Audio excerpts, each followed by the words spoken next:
Hello प्यारे बच्चों, कैसे हैं आप लोग। आई होप बहुत अच्छे होंगे और क्लासेस को एंजॉय कर रहे होंगे। आप लोगों को हर रोज़ कुछ नया सीखने को मिल रहा होगा। पिछले इन दिनों मैंने बहुत सारे प्रश्न स्वयं बनाए जो कि आप लोगों के लिए थोड़े से हार्ड थे। मुझे लगा कि शायद आप लोगों को हार्ड क्वेश्चन सॉल्व कर करके थोड़ी सी समस्या हो रही है, इसीलिए आज आप लोगों का जो क्वेश्चन है ये आपके आसान और थोड़े से टिपिकल दोनों होंगे। मैक्सिमम आसान होंगे जो आपको बहुत ही ज़्यादा जो है मदद करेंगे क्वेश्चन को सॉल्व करने में। तो बिल्कुल भी स्ट्रेस ना लीजिएगा, आज के क्लास को एंजॉय कीजिएगा। और आज का आपका पहला प्रश्न है, जहांगीर से संबंधित निम्न कथनों पर विचार करें और कूट की सहायता से सही उत्तर को बताएं। तो आपके सामने देखिए कथन भी है और आपके सामने ऑप्शन भी है। फटाफट पढ़ लीजिए और बता दीजिए कि कौन सी बातें हैं जो जहांगीर के बारे में सत्य हैं। पहला ऑप्शन है, जहांगीर का राज्याभिषेक 1606 ईस्वी में आगरा के किले में हुआ। दूसरा ऑप्शन है, जहांगीर का प्रथम विवाह भगवान दास की पुत्री और राजा मान सिंह की बहन मानबाई से 1550 ईस्वी में हुआ। और तीसरा है, सलीम का दूसरा विवाह उदय सिंह की पुत्री जगत गोसाई से हुआ था। और चौथा है, जहांगीर ने अपने राज्याभिषेक के समय नूरुद्दीन मोहम्मद जहांगीर बादशाह गाजी की उपाधि धारण की थी। आप फटाफट बताना है बच्चा लोग, इनमें से कौन सी बातें हैं जो सही हैं। और आप देख रहे हैं कूट आपका 3-3 का है, यानी कि इसमें से कोई 3 ऑप्शन है जो सही है। और इस क्वेश्चन में आप लोगों को थोड़ी सी समस्या हो सकती है, बिकॉज आपको लगभग सारे स्टेटमेंट सही लगने वाले हैं। तो पहले में है पहला दूसरा चौथा, बी में है पहला दूसरा और तीसरा, सी में है दूसरा तीसरा और चौथा, और डी में है पहला तीसरा और चौथा। तो चलिए बच्चा लोग बता दीजिए आपका कौन सा है जो कि सही हो जाएगा। और आप सभी के लिए यहाँ जज करना थोड़ा सा समस्या हो सकता है, क्योंकि लगभग सारे स्टेटमेंट आपके सही लग रहे होंगे। और जाहिर सी बात है, जब गलती बहुत बारीक हो तब पकड़ना थोड़ा मुश्किल लगता है। तो फटाफट बताएंगे बच्चा लोग, और बहुत ही आसान है ये अगर आपको पता है तो याद रखेंगे आपका पहला ऑप्शन सही नहीं है।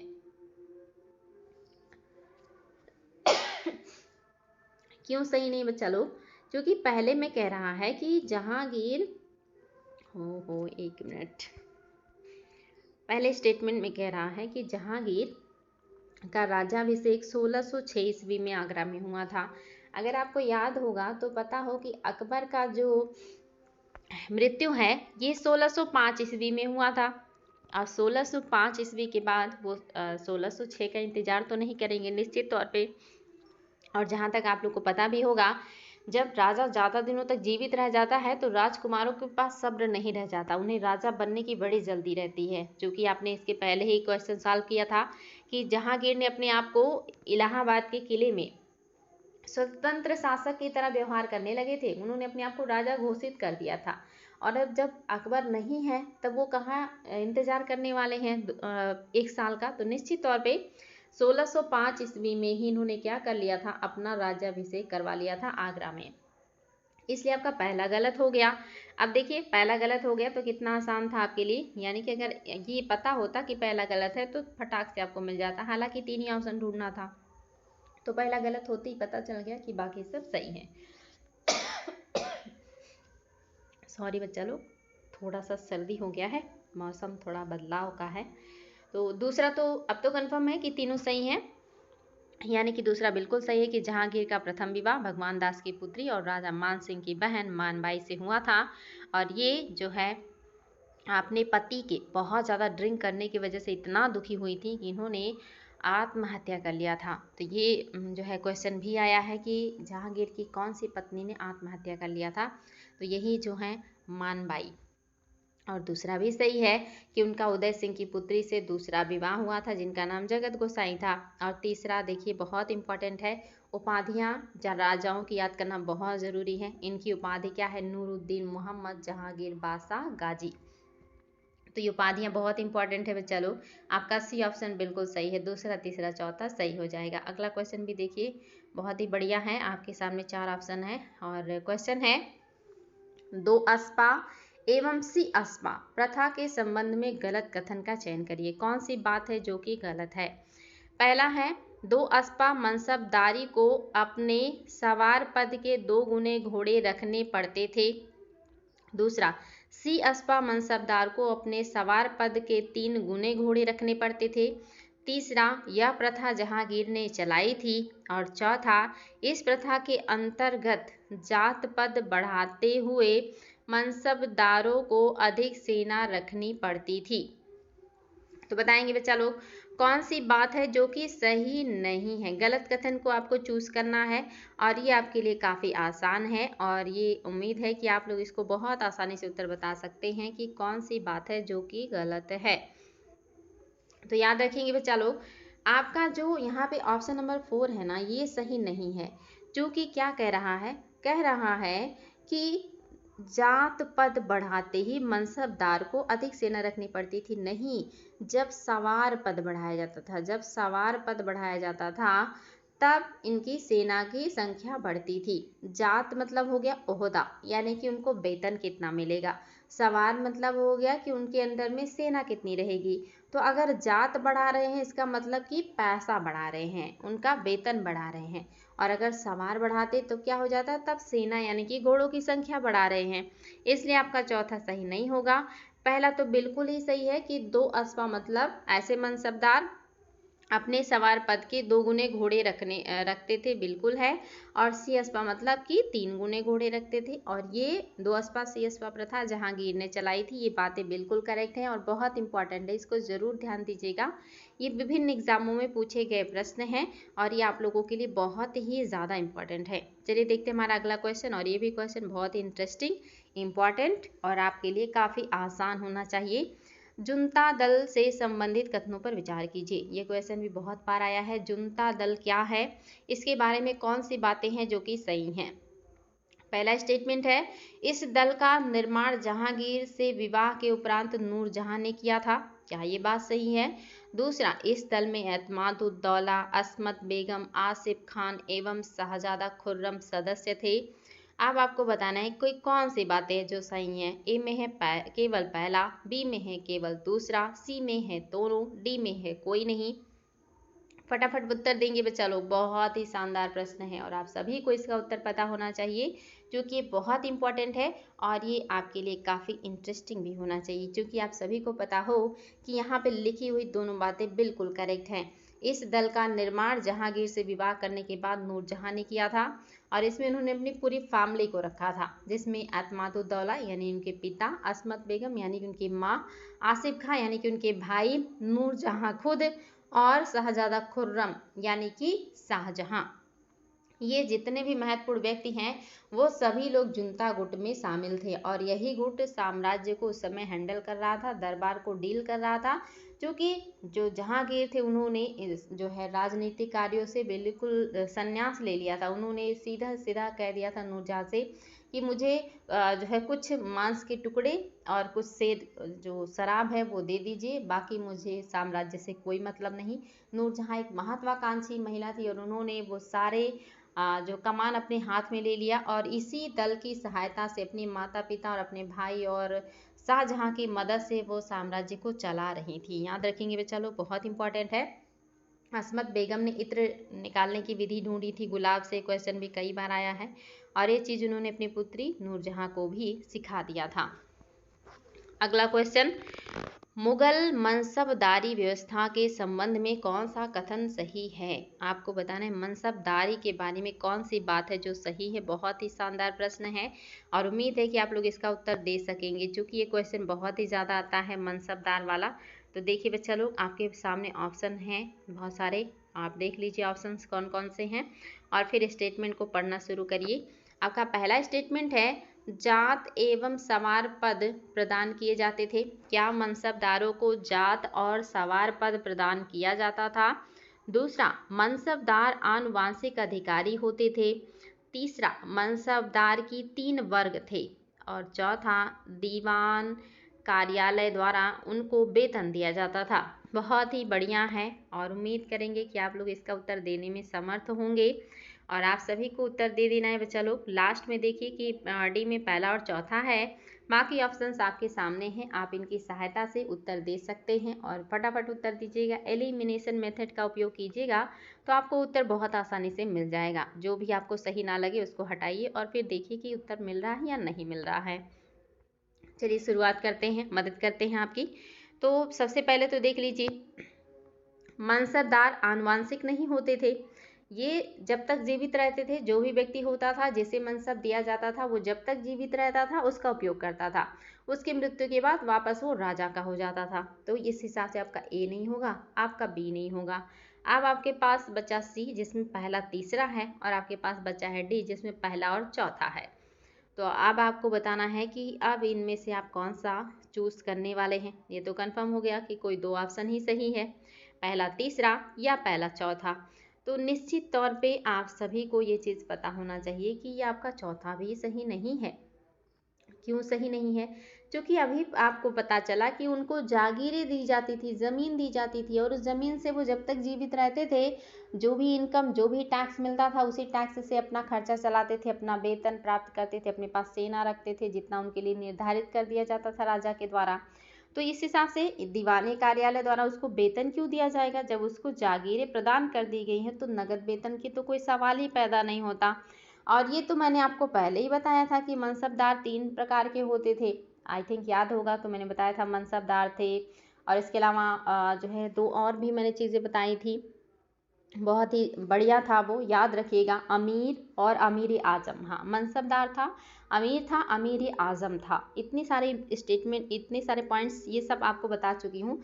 तो अगर आपको याद होता कि तीसरा सही है तो आपका तुरंत फटाफट क्या हो जाता, उत्तर आ जाता कि सी बिल्कुल सही है। पहला तो बिल्कुल ही सही था और तीसरा बिल्कुल सही है। तो आप याद रखेंगे, चलो पहला तीसरा सही है और बाकी दोनों स्टेटमेंट गलत है। चलिए देखिए अगला क्वेश्चन है, और ये क्वेश्चन भी मैं आपको करवा चुकी हूँ, तो निश्चित तौर पे आप लोगों को याद होना चाहिए। फटाफट कमेंट कीजिएगा।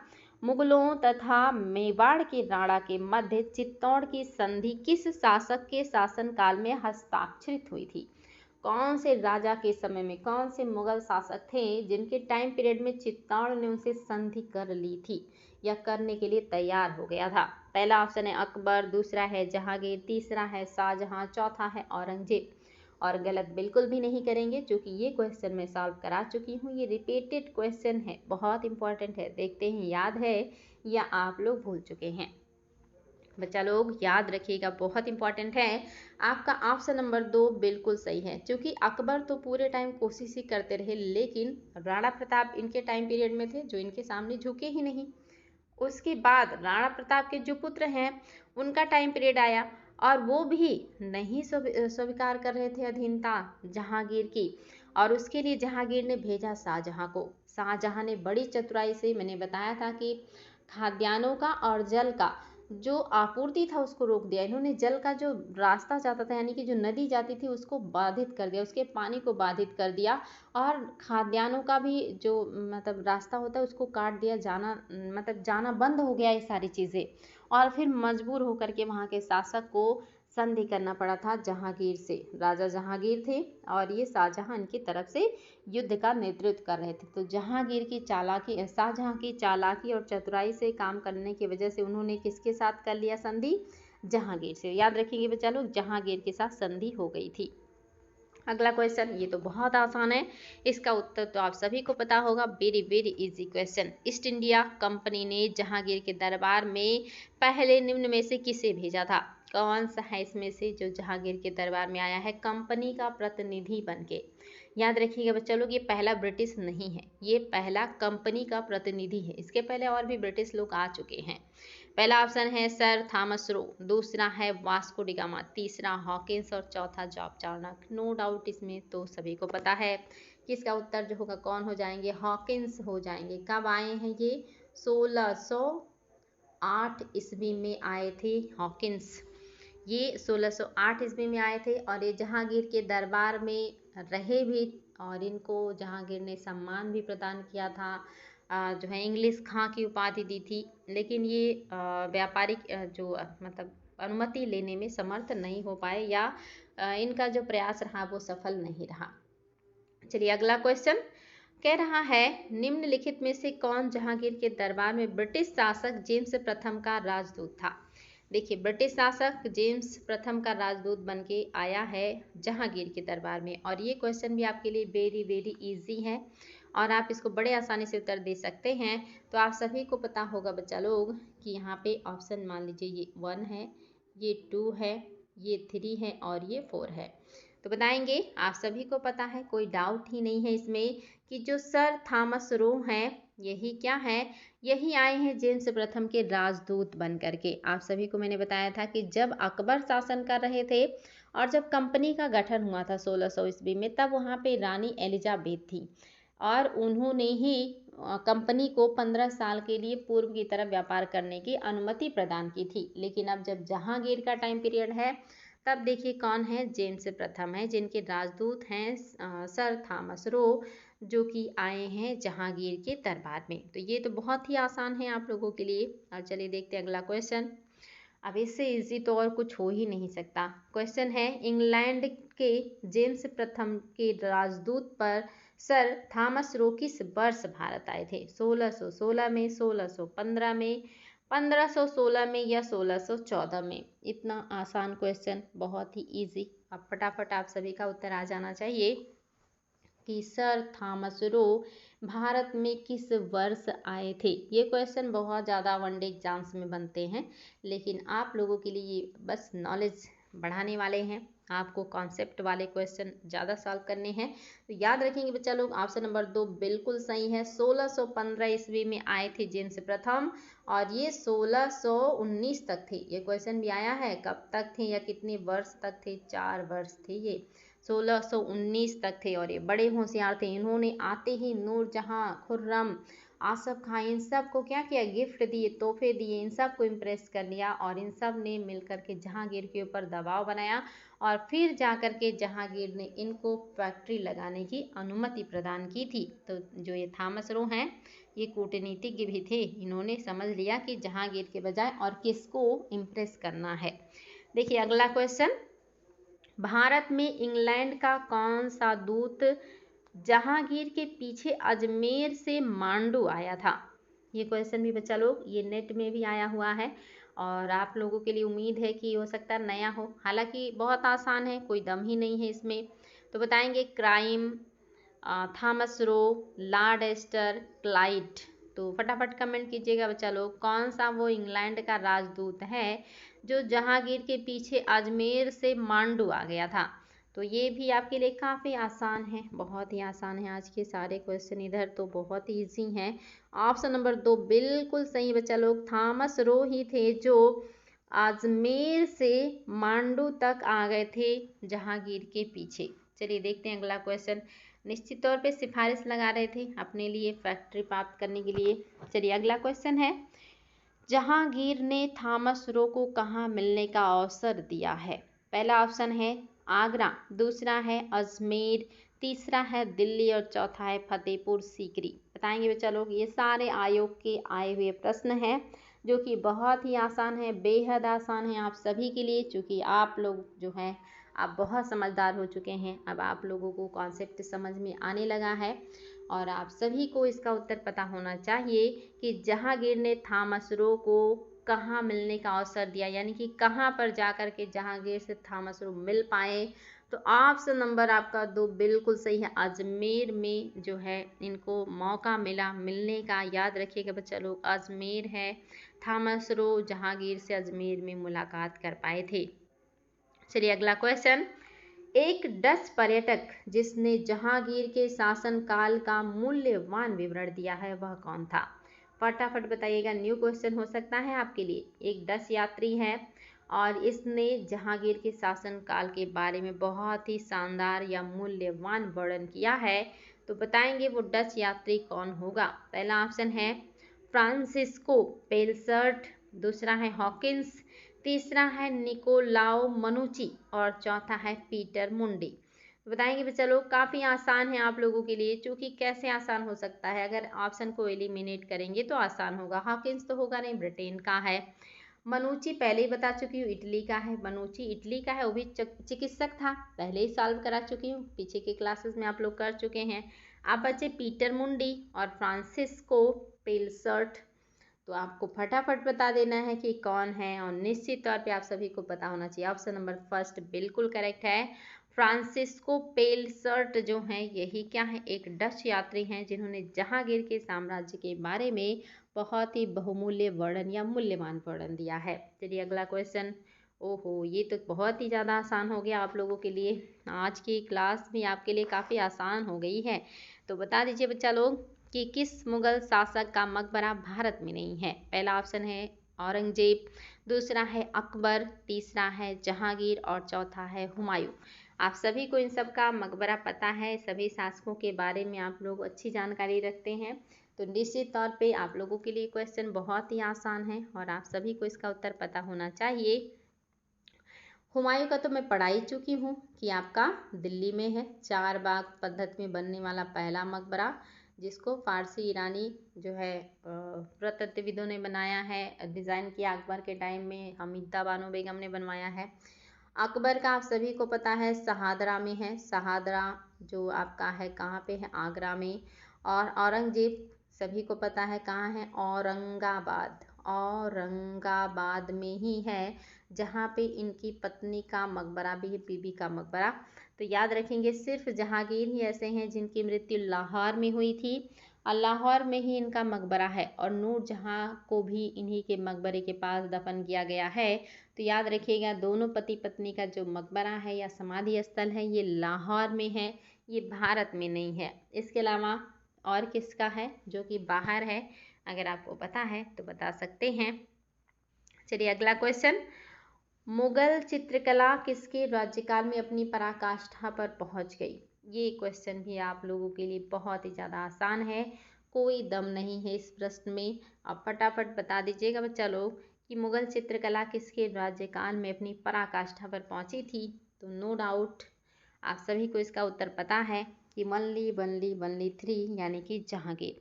आप सभी को पता होगा कि शाहजहां का जो काल है ये स्थापत्य का स्वर्णकाल है, स्थापत्य का स्वर्णकाल ये है आपका शाहजहां का काल। इसके अलावा अकबर की बात करेंगे तो ये मुगल साम्राज्य का स्वर्णकाल इनका माना जाता है। मुगल साम्राज्य का स्वर्णकाल ये हो जाएगा अकबर का काल, और स्थापत्य का स्वर्णकाल शाहजहां के समय में, चित्रकला का स्वर्णकाल ये हो गया आपका जहांगीर का टाइम पीरियड। तो याद रखेंगे बच्चा लोग ये तीनों क्वेश्चन आ चुका है, चित्रकला का स्वर्णकाल, स्थापत्य का स्वर्णकाल, मुगल साम्राज्य का स्वर्णकाल, तीनों बातें याद रखेंगे, बहुत इंपॉर्टेंट है। चलिए आगे बढ़ेंगे और देखेंगे हमारा अगला क्वेश्चन, और ये क्वेश्चन भी एग्जाम में बहुत ज़्यादा पूछा गया है। उम्मीद करेंगे कि इसका उत्तर भी आप सभी को पता होगा। आज के क्वेश्चन मोस्टली आयोग के वे क्वेश्चन हैं जो आपकी निगाहों के सामने से गुजरे होंगे। ये छोटे एग्जाम्स में भी पूछे गए हैं और बड़े एग्जाम्स में भी पूछे गए हैं, तो निश्चित तौर पर हर बच्चे को इसका उत्तर पता होगा। निम्नलिखित चित्रकारों में से किसे जहांगीर ने नादिर उल जमा की उपाधि दी थी। कौन है वो जिनको नादिर उल जमा की पदवी दिया है जहांगीर ने। अबुल हसन, फर्रुख बेग, बिसनदास या आगा रजा। बताएंगे बच्चा लोग। नादिर उल जमा कौन जमाता है माहौल में। तो निश्चित तौर पे जो थोड़ा सा हंसमुख होगा, जो थोड़ा सा हंसी मजाक करने वाला होगा, जो थोड़ा सा चुलबुले मिजाज का होगा, वो कौन हो सकता है, अबुल हसन। अबुल हसन ही जमा सकते हैं माहौल को, महफिल को। तो नादिर उल जमा कौन है, अबुल हसन। चलिए बच्चा लोग देखते हैं अगला क्वेश्चन। दीजिए ये क्वेश्चन भी बहुत ही बढ़िया है। निम्नलिखित में से जहांगीर ने नादिर उल अस्र की उपाधि किसे दी थी। बहुत ही शानदार प्रश्न, छोटे बड़े सभी एग्जाम में आया हुआ है और आप सभी को इसका उत्तर पता होगा। पहला है उस्ताद मंसूर, दूसरा है अबुल हसन, तीसरा है मनोहर और चौथा है दौलत। तो अबुल हसन तो होंगे नहीं क्योंकि ये जमाते हैं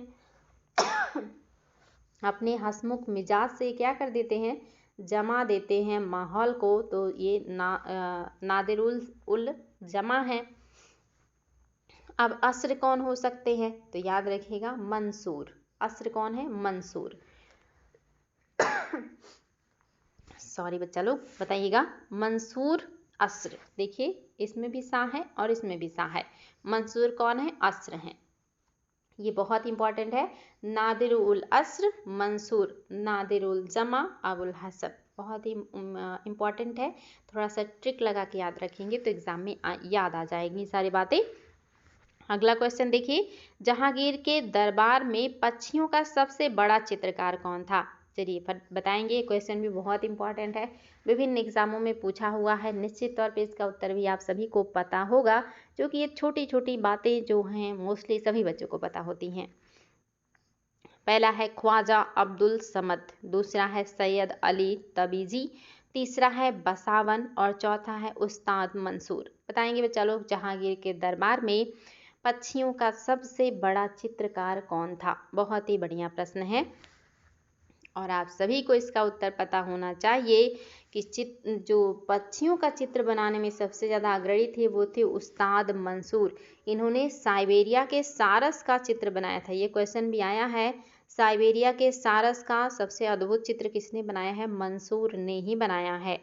और जो आपके अबुल हसन थे वो मनुष्यों की बहुत अच्छी तस्वीर बनाते थे, मानव तस्वीर बहुत अच्छा बनाते थे। देखिए अगला क्वेश्चन, और ये क्वेश्चन भी काफ़ी इम्पॉर्टेंट है और ये आपके लिए काफ़ी आसान है। निम्न में से कौन नूरजहां के गुट का सदस्य नहीं था? ये तो बिल्कुल कॉपी कट क्वेश्चन है, अभी इसके पहले सॉल्व कर चुके हैं आप लोग, तो निश्चित तौर पे इसमें तो कोई दम ही नहीं है कि नूरजहां के जुनता गुट वाली बात है। ये नूरजहां का गुट कहिए या नूरजहां का जुनता गुट कहिए, तो आप सभी को रटा हुआ है कि खुर्रम है, आसफ खां है, गयास बेगम है, गयास बेग हैं, असमत बेगम है, नूरजहां है। जहांगीर तो अपने आप को अलग कर लिए थे, इनको तो बस वही थोड़ी सी मीट और शराब चाहिए थी, बाकी तो कुछ नहीं चाहिए था। तो ये निश्चित तौर पे जहांगीर नहीं है, बाकी सब सही है। अगला क्वेश्चन, निम्नलिखित में से किसने जहांगीर के विरुद्ध विद्रोह नहीं किया? इसमें से कौन है जिन्होंने कभी जहांगीर के खिलाफ विद्रोह नहीं किया है? बाकी लोगों ने जहांगीर के खिलाफ कभी ना कभी विद्रोह जरूर किया है और निश्चित तौर पे आपने हिस्ट्री पढ़ा है तो इन सब के बारे में पता होगा। ये सारी फेमस हस्तियां हैं। बताएंगे बच्चा लोग कौन है जो विद्रोह नहीं किए हैं एक बार भी जहांगीर के खिलाफ? पहला ऑप्शन है आसिफ खान, दूसरा है खुर्रम, तीसरा है महावत खां और चौथा है खुसरो। बहुत आसान है, जिसको बैठे बिठाए सब कुछ मिल जाए वो विद्रोह क्यों करेगा? यानी कि निश्चित तौर पे आपका आसिफ खान नहीं होगा, क्योंकि ये लोग बहुत गरीब थे। ये लोग विदेश से भारत से आए थे नौकरी की तलाश में भारत, और यहाँ पे नूरजहां के महारानी बनते ही ये लोगों को साम्राज्य में अच्छे अच्छे पोस्ट मिल गए। आसिफ खान, एतमादुद्दौला, असमत बेगम, फिर ये लोग विद्रोह क्यों करेंगे? खुर्रम जो है इन्होंने विद्रोह किया क्योंकि इन्हें राजगद्दी चाहिए थी। महावत खां ने भी विद्रोह किया, ये सेनापति थे, काफ़ी बहादुर सेनापति थी, लेकिन नूरजहां के कार्यकलाप की वजह से नाराज हुए थे। और खुसरो ने भी विद्रोह किया था जहांगीर के खिलाफ, जिनको जहांगीर ने अंधा करा दिया। बाद में खुर्रम ने इनकी हत्या करा दी थी और इनको खुसरो बाग इलाहाबाद में दफन कर दिया गया। उसको आज भी खुसरो बाग के नाम से जाना जाता है। तो ये सभी लोग विद्रोही हैं, लेकिन आसिफ खान ने विद्रोह नहीं किया था। अगला क्वेश्चन, और ये क्वेश्चन भी एग्जाम में कई बार आया है, ये बहुत इंपॉर्टेंट है। एतमादुद्दौला का मकबरा आगरा में किसने बनवाया था? बताएंगे बच्चा लोग, एतमादुद्दौला का मकबरा आगरा में किसने बनवाया था? वेरी वेरी इंपॉर्टेंट क्वेश्चन और आप सभी को इसका उत्तर पता होना चाहिए। पहला है अकबर, दूसरे हैं जहांगीर, तीसरे हैं नूरजहां और चौथा है शाहजहां। बताएंगे बच्चा लोग, एतमादुद्दौला का मकबरा आगरा में किसने बनवाया था? तो ये तो निश्चित तौर पे एतमादुद्दौला कौन है? ये हैं नूरजहां के पिताजी। तो निश्चित तौर पे कौन बनवाएगा? नूरजहां, क्योंकि शाहजहां के ये कुछ खास नहीं लगते, अकबर का इनसे कोई लेना देना ही नहीं है। जहांगीर के ससुर हैं लेकिन ये तो पूरी तरह से संन्यास ले चुके हैं। तो नूरजहां ने बनवाया था एतमादुद्दौला का मकबरा। और ये भी याद रखिएगा कि सबसे पहला, या कहिए कि हाँ बिल्कुल सबसे पहला ये इमारत है, सबसे पहला इमारत है जो कि शुद्ध रूप से कैसे बना है? संगमरमर से। यानी कि जो आपका हुमायूं का मकबरा है उसमें सिर्फ गुंबद संगमरमर का है, बाकी डाल बलुआ पत्थर का बना है। लेकिन पहला कोई मुगल इमारत जो पूरी तरह से शुद्ध संगमरमर से बना है तो वो है एतमादुद्दौला का मकबरा। ये क्वेश्चन आ चुका है कि सबसे पहला शुद्ध संगमरमर का बना भवन या इमारत कौन सी थी? एतमादुद्दौला का मकबरा। ये मकबरा कहाँ है, ये क्वेश्चन भी आया है, आगरा में है। किसने बनवाया है, ये तो आप सबको पता ही चल चुका है, नूरजहां ने बनवाया है। चलिए बच्चा लोग देखते हैं हमारा अगला क्वेश्चन, और ये भी बहुत ही शानदार प्रश्न है। ये विभिन्न एग्जामों में आया हुआ क्वेश्चन है, और ये मुझे नेट में भी मिला था जब मैं नेट का एग्जाम दे रही थी। तो आपके सामने है, पित्रादुरा निम्न में से किससे संबंधित है।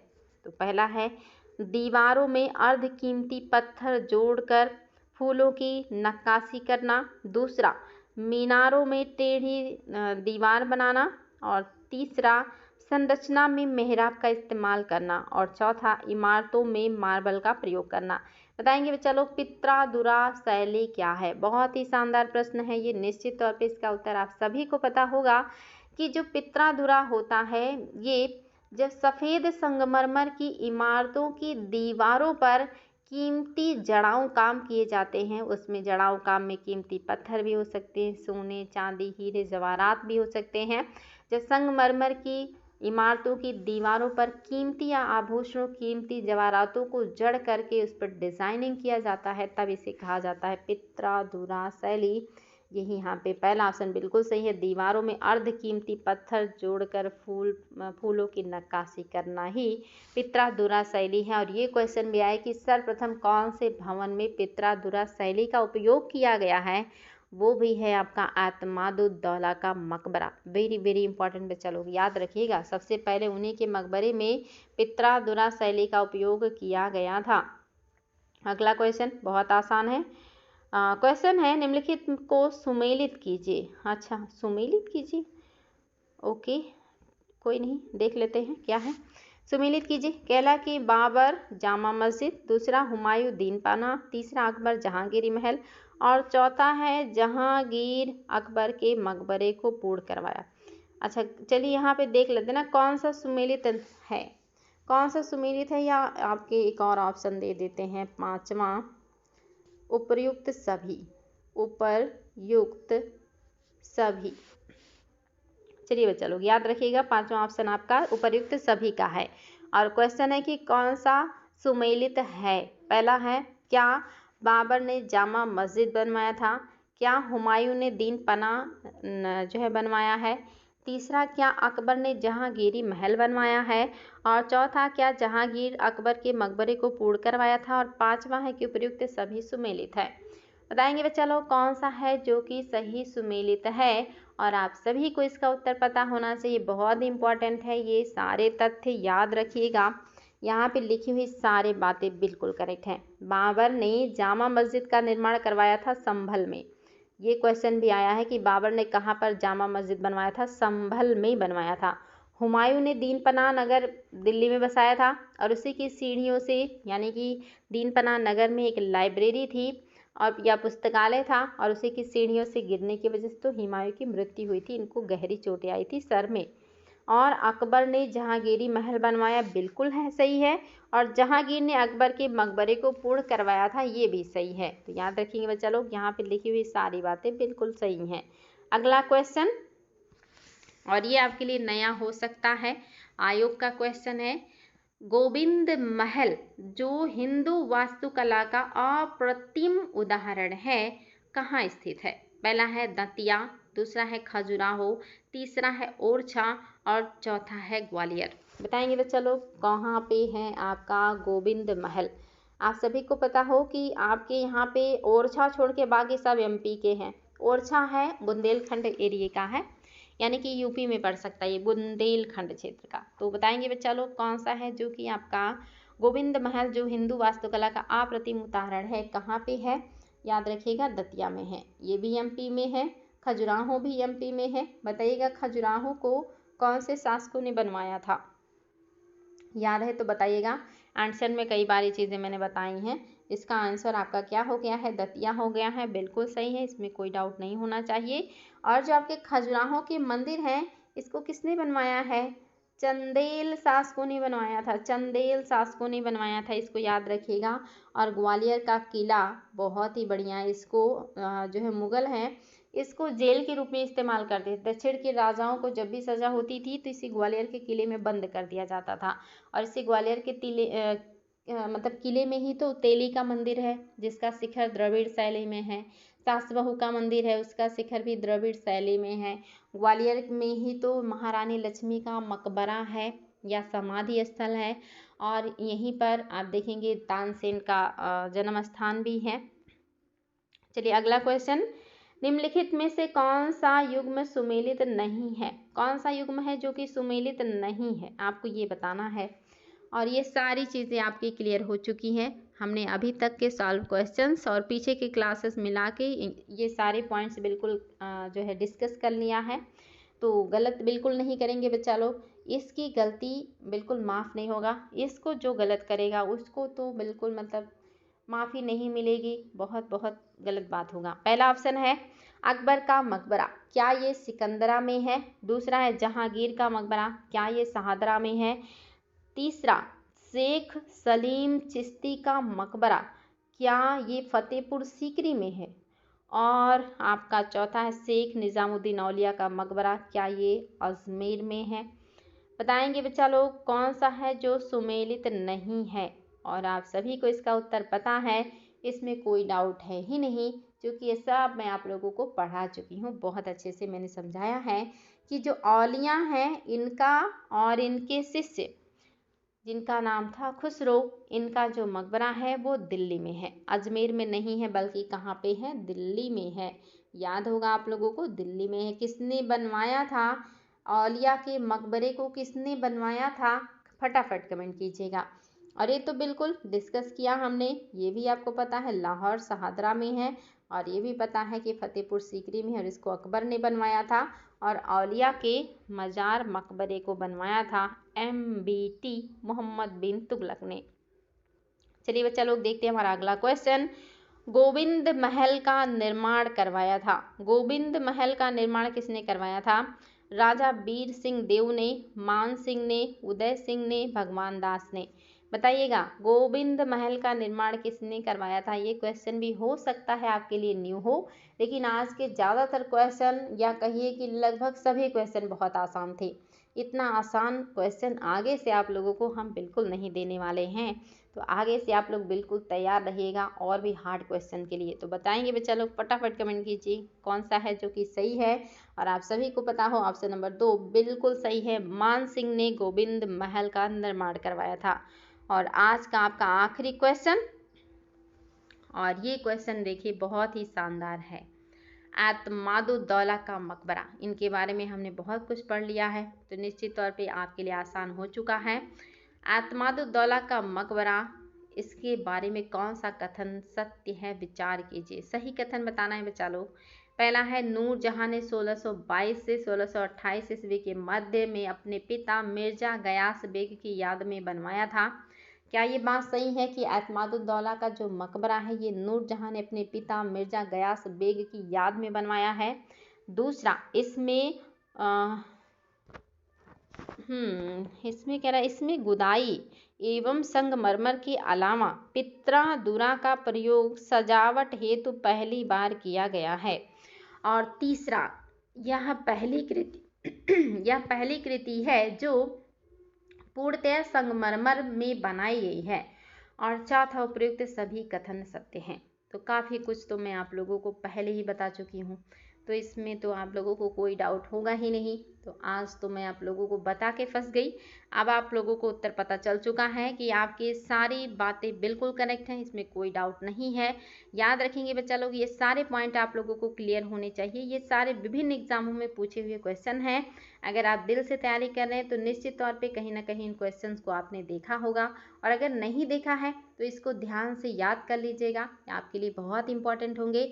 और अपनी मेहनत को और भी ज़्यादा बढ़ा दीजिए। सभी सब्जेक्ट के क्लासेस को मेहनत से पढ़ाई कीजिए, सभी सब्जेक्ट में अच्छा नॉलेज गेन कीजिए। जब हर सब्जेक्ट को अच्छे से पढ़ेंगे, फील करेंगे, बहुत अच्छा लगेगा और बहुत नॉलेज होगा और कॉन्फिडेंस आएगा और दुनिया अलग ही नज़र आने लगेगी। तो बच्चा लोग खूब अच्छे से मेहनत कीजिए और अपनी मेहनत को दिन प्रतिदिन और बढ़ाइए, और ज़्यादा बढ़ाइए, और गंभीरता और सहनशीलता लेकर आइए। ईश्वर आप लोगों को कामयाबी दे। हमारी दुआएं, हमारा आशीर्वाद हमेशा आप लोगों के साथ है। आज के लिए इतना ही, फिर मिलेंगे हम लोग और भी शानदार प्रश्नों के साथ। Thank you, thank you, thank you, thank you so much.